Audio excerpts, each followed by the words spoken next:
হাট না রে ভাই হাট ফুলহর নদী ভাঙন কবলিত এলাকা পরিদর্শনে এসে বিক্ষোভের মুখে পড়লেন মন্ত্রী ও বিডিও। ঘটনাটি ঘটেছে রবিবার দুপুরে মালদহের হরিশ্চন্দ্রপুর 2 ব্লকের ইসলামপুর গ্রাম পঞ্চায়েতের রশিদপুর গ্রামে। রবিবার দুপুরে নদী ভাঙন কবলিত রশিদপুর এলাকা পরিদর্শনে আসেন রাজ্যের প্রতিমন্ত্রী তাজমুল হোসেন ও হরিশ্চন্দ্রপুর 2 ব্লকের বিডিও তাপস কুমার পাল সহ প্রশাসনিক কর্মকর্তারা। ভাঙন পরিদর্শন শেষে গ্রামবাসীরা বিক্ষোভ দেখাতে শুরু করেন। তড়িঘড়ি মন্ত্রী ও বিডিওকে নৌকা করে অন্যত্র নিয়ে যাওয়া হয়। ঘটনাস্থলে পর্যাপ্ত পুলিশ বাহিনী মজুদ থাকায় অপ্রীতিকর ঘটনা ঘটেনি।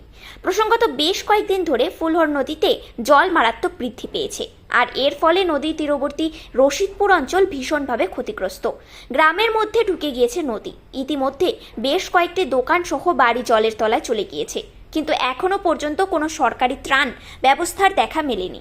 আর এদিন প্রশাসনিক কর্তা সহ জনপ্রতিনিধিরা এলাকায় ঢুকতেই স্থানীয়দের বাধার মুখে পড়তে হয়। এই নিয়ে ব্যাপক উত্তেজনা ছড়িয়েছে হরিশ্চন্দ্রপুর থানা এলাকা জুড়ে।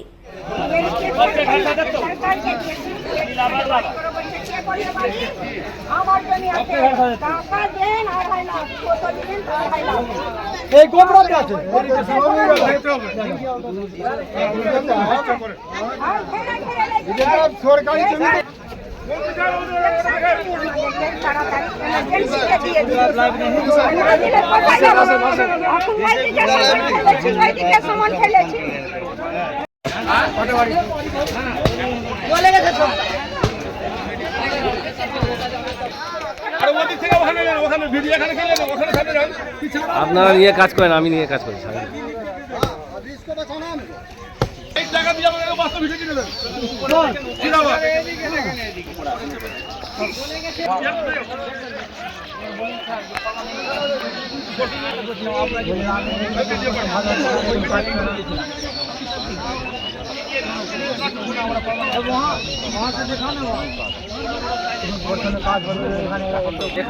হাটে না দেখে দেয়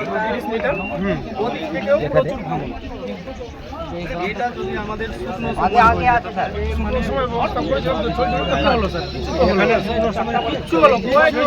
এইটুকু যদি আপনি করে দিতেন তো আজকে আমাদের জীবনটা দেখতাম। বলেন আপনার সব আমরা আছি, ভোটার আছি, সব কিছু আছি, আপনি কই দেখলেন? আপনাকে থামছি, আপনি বলছেন কি আমার গাড়ি থামলেন কেন? আমরা নিজের দুঃখ দেখাবার জন্য আপনাকে থামলাম, কিন্তু ওই দুঃখটা আপনি প্রকাশ করলেন না। আপনি বিডিও সাহেব, আপনি সবাই বললেন কি আমাকে রাস্তা ঘিরে নিল। এখন বলেন এখন আমাদের পুরো ঘর বাড়ি উঠা সব বেলাল্লা হয়ে গেলাম, সব খাওয়া দাওয়া সব হয়ে যাবে। এই করবেন দেখুন রশিদপুরের জন্য কি করলেন এটা বলেন, এটা বলেন আপনি। মানে এখানে অনেক চলে যাবো আমরা, দেখতে চলে যাবো নদীর তলায়। এতদিন থেকে খবর করছি, সব কিছু করছি। যখন বিডিও স্যারের অফিস গেলাম, বিডিও স্যার বলছে যার বাড়ি ভেঙেছে তাকে আমি তিরপাল আর চাল দিব। খাবার জন্য বলছি কি কেন দিবে? আমরা গেলাম বাসের জন্য, কোনো বাসের জন্য গেলাম, ও বলে আমার পক্ষে সম্ভব না। কেন সম্ভব হবে না ওর পক্ষে? দেখছে না কেন? পুরো 2 নম্বরকে দেখতে হবে। এরই বাড়ি আছে, জমিনে বাড়ি ছিল, আমরা দল থেকে বাড়ি করেছিলাম, এখন লোন আমার শোধ হয়নি, আর বাড়ি চলে গেল 2 বছর থেকে। বাড়ি করার 2 বছর হলো, এমন একটা বাড়ি নাই কোনো চলে যাবে। চলে যাবে কেন?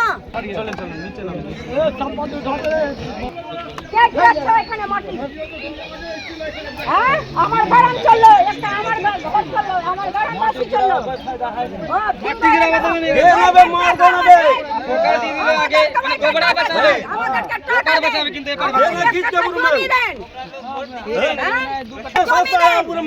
মাটি করতে দিব না, কিন্তু আমাদেরকে জমি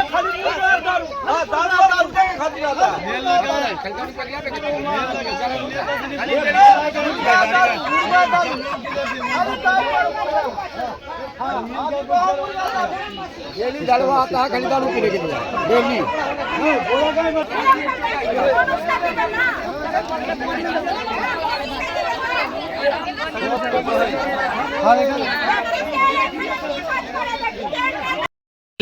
আজকে আমরা রশিদপুর গ্রামে গেছিলাম।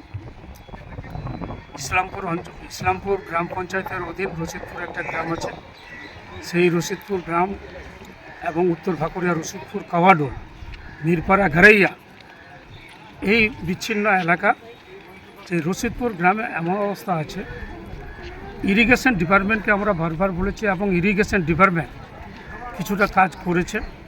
ইরিগেশন ডিপার্টমেন্টকে আরও বলবো যে খুব যুদ্ধকালীন কাজটা করতে, যেন আমরা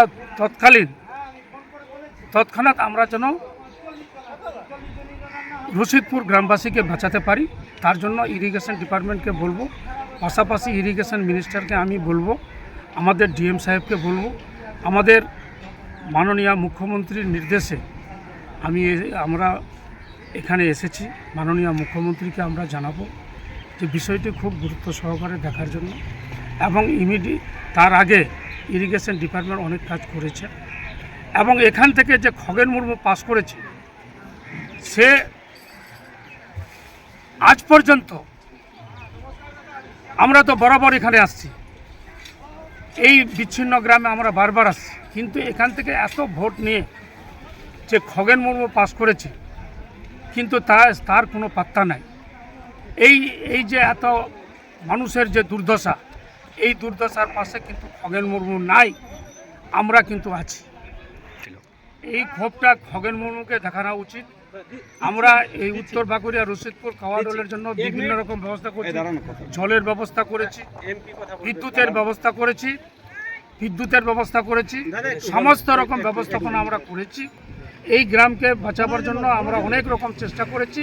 আমাদের দিদি অনেক রকম, আমরা দিদির কাছে গিয়ে অনেক রকম কাজ আমরা করেছি। আমাদের সরকার বারবার এই কাজগুলো করছে। প্রায় 20-25টা বাড়ি পড়েছে।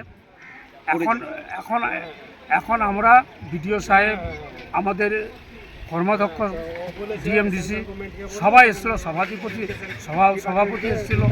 আজকে আমরা সবার সাথে ভিজিটটা করলাম এবং ওদেরকে আশ্বাস দিলাম যে আপনারা নিশ্চিন্তে থাকুন, আপনাদের পাশে আমাদের সরকার।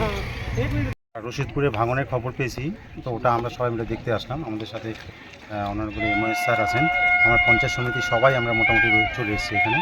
তো আমরা এখানে পরিস্থিতি দেখলাম, মানুষের সাথে কথা বললাম, সাধারণ মানুষের সাথে ওদের প্রয়োজনের কথা শুনলাম, সেই অনুযায়ী ব্যবস্থা নেব।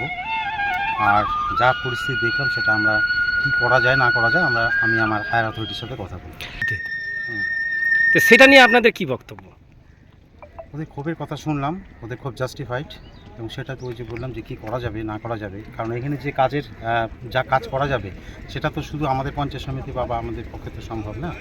তো আমি হায়ার অথরিটির সাথে কথা বলি, তাদের ডিসিশন অনুযায়ী কী হবে সেই অনুযায়ী আমরা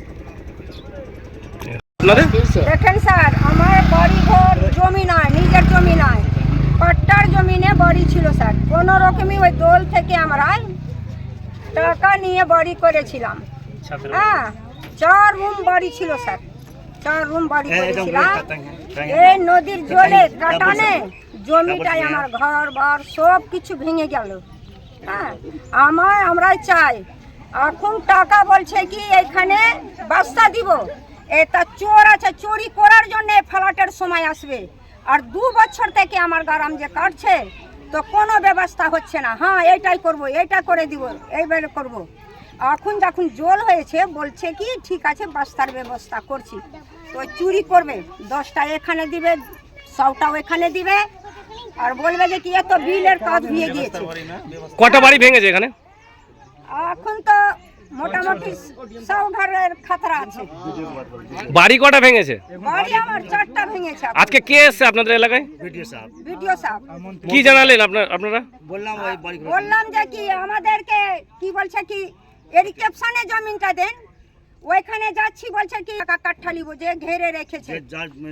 হ্যাঁ, ও বান্দের কানে বলছে না 2.5 লাখ কাঠা দিব। তো গরিব মানুষ আমরা খাচ্ছিলাম, কোথায় থেকে আমরা লাভ? আপনার নাম? ও বিবি ফুলকি আছে। বাড়ি? এখানে আমি বিকলান লোক আছে। বাড়ি কোথায় আপনার? রশিদপুর। আমাদের সাথে থাকুন এবং দেখতে থাকুন নিউজ প্রাইম টাইমস, আপনাদের সাথে আপনাদের পাশে।